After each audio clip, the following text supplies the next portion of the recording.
بسم اللہ الرحمن الرحیم۔ السلام علیکم دوستو، ایک دفعہ پھر آپ کی خدمت میں ایک نئے موضوع اور ایک نئی ویڈیو کے ساتھ حاضر ہیں۔ آج کی ویڈیو کا موضوع ہے سچا غلام۔ محترم سامعین و ناظرین،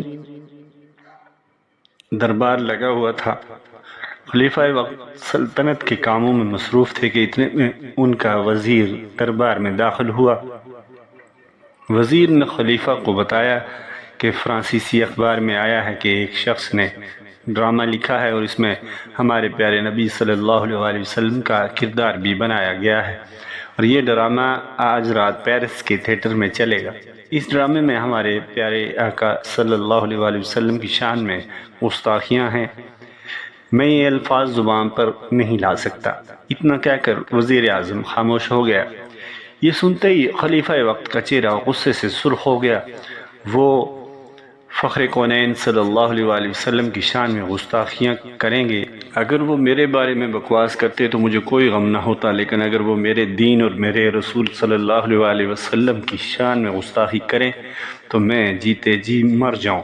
میں تلوار اٹھاؤں گا، یہاں تک کہ اپنی جان اپنے آقا پر فدا کر دوں گا، چاہے میری گردن کٹ جائے یا میرے جسم کے ٹکڑے ٹکڑے ہو جائیں، تاکہ کل بروز قیامت آپ صلی اللہ علیہ وسلم کے سامنے مجھے شرمندگی نہ ہو۔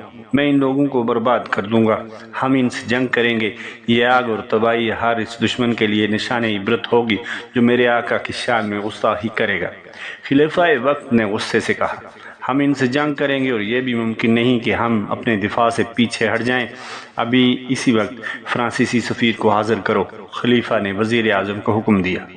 جو حکم میرے آقا، کہتے ہوئے وزیر اعظم دربار سے چلا گیا۔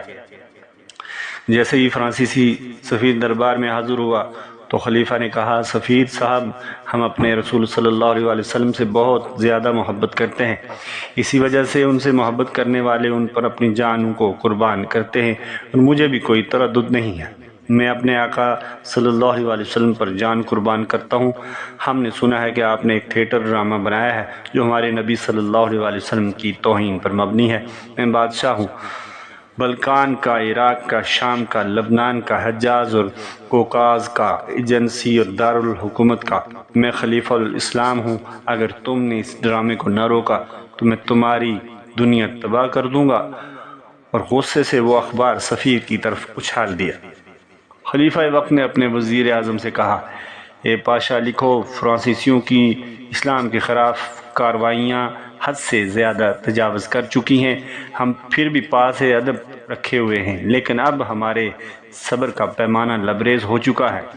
اب ہم خلافت کا پرچم بلند کرنے جا رہے ہیں اور فرانسیسیوں سے ایک حتمی جنگ کرنے جا رہے ہیں۔ یہ حکم ہے خلیفہ وجہ الارض و جلالت الملک کا، اور اب ہم ان سے ان کی زبان میں بات کریں گے۔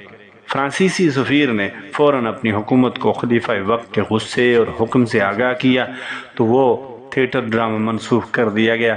وزیر اعظم نے دربار میں داخل ہو کر خلیفہ وقت کو خوشخبری سنائی کہ جناب، فرانسیسیوں نے اس تھیٹر ڈرامے کو ہٹا دیا ہے۔ خلیفہ نے اللہ تعالیٰ کا شکر ادا کیا، ساتھ ہی وزیر اعظم نے وہ تمام پیغامات خلیفہ کو پڑھ کر سنائے جن میں پورے عالم اسلام سے خلیفۃ الاسلام کا شکریہ ادا کیا گیا تھا، اور اس خلیفہ وقت اور عظیم انسان کا نام تھا خلیفہ سلطان عبدالحمید۔ ان کے اس اقدام سے غیر مسلم لوگ بھی سڑکوں پر نکل آئے تھے کہ اب ہم مسلمانوں کے رسول کی شان میں گستاخی برداشت نہیں کریں گے۔ آج ہم مسلمان غیر مسلم کی سازشوں کا شکار ہو گئے ہیں اور خود ہی اپنے آقا کی شان میں انجانے میں گستاخیاں کر رہے ہیں۔ بات اب سمجھ میں آنی چاہیے کہ کسی تصویر، خاکے یا ویڈیو کو اس کے بنانے والے پر لعنت بھیج کر شیئر کر کے ہم خود دنیا بھر میں اپنے آقا صلی اللہ علیہ وسلم کی شان میں گستاخی کے مرتکب ہو رہے ہیں۔